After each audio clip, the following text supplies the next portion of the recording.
are going to be solving the above question under circuit analysis. So we are asked to find the voltage across 2 ohms. But how do we find this voltage? Now you are going to understand that this 11 ampere is the total current that is entering into this node, and when you get to this node, it gets splitted into what? I1 and what? I2. And if you look at this side carefully, you are going to observe that these 4 ohms and these 2 ohms, they are in what? They are in series, because this I2 is flowing through them. That is, the same I2 is flowing through them.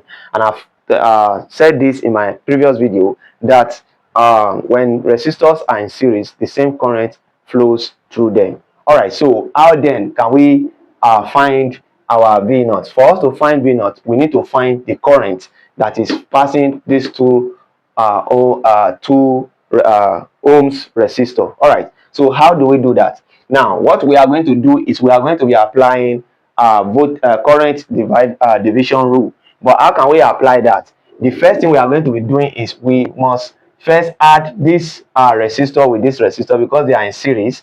And because they are in series now, we add them together. 4 plus 2 is going to give us what? 6. So we can therefore clean this 4 ohms resistor that is here and clean this 2 and replace it with what? 6. And you are going to see clearly that this 6 resistor here, as a result of the equivalent of 4 as a result of the equivalent of these 2 resistors, will now be in parallel with this other resistor. So therefore we can therefore apply current division rule. All right, so it means for us to find I2,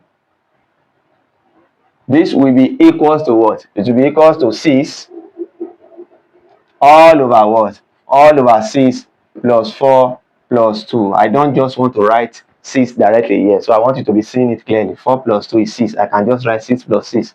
I hope you understand that. So now we are now going to multiply this by the total current that is entering into the what? Into the circuit, which is what? 11. So multiply by 11.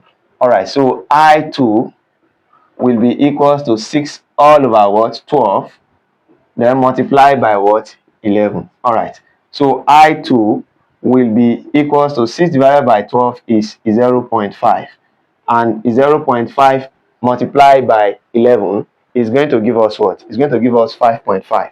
So we are going to have I2 to be equals to 5.5 ampere. All right, now that we know the current I2 now to be what? 5.5. So it means 5.5 is the current that is passing through these 4 ohms. It's also 5.5 that is passing through this what? These 2 ohms. So now we can calculate our V0 now. From Ohm's law, we know that V0 will be equals to I2, then multiply by what? The resistance, the resistor there. So V0 will be equals to what is I2? 5.5 multiplied by the resistor, which is 2.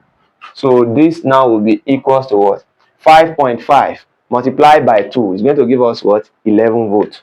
So we are going to have 11 volts here. So this is how to solve the above question. Please don't forget that we have a well-structured and written materials on circuit analysis, which will be more benefit to you.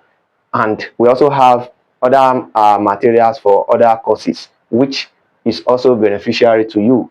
How can you get this material? Just rush down to our description. You'll see a link that's going to direct you to our WhatsApp. Click on the link and send a message on us. Send a message for us on our WhatsApp and order for your material. If you want materials written on circuit analysis on all the examples we have been solving so far, we have them neat, clean, and well structured for you. Thank you, and stay tuned for more. And peradventure today is your first time coming across my video, please don't forget to give this video a thumbs up. Click on the notification bell so that anytime we upload video like this, you will be the first to see it. Thank you. Stay tuned. Share this content with your friends who might be in need of it. Thank you.